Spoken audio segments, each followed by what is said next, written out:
Craignez Dieu et donnez-lui gloire, car l'heure de son jugement est venue. Et prosternez-vous devant celui qui a fait le ciel, la terre, la mer et les sources d'eau.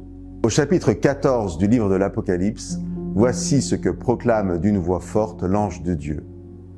Lisons le verset qui précède notre texte d'aujourd'hui.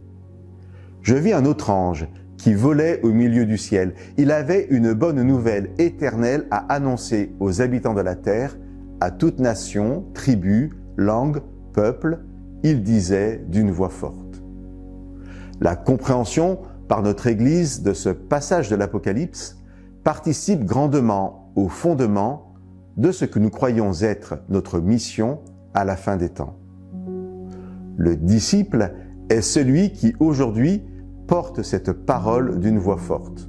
Dans ces temps de la fin, ce que Dieu attend de chacun de nous, selon ce que nous dit Jésus à la fin du chapitre 24 de l'Évangile de Matthieu, c'est que nous soyons les intendants du Père, avisés et dignes de confiance, prêts à partager la nourriture en temps voulu à ceux que Dieu met sur notre route. Dans cette perspective, et pour revenir à notre verset du jour, craindre Dieu, c'est le reconnaître dans toutes ses dimensions, dans la totalité de ce que la Bible nous révèle et de ce que l'Esprit nous inspire.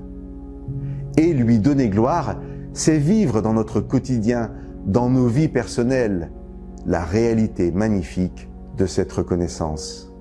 Et c'est partager autour de nous tout cela d'une voix forte, d'une vie forte, à toute nation, tribu, langue, peuple. Ce texte me rappelle que nos prières ne peuvent pas être de simples créneaux dans nos journées, comme des moments qui, une fois passés, nous permettraient d'oublier le reste de Dieu toute la journée.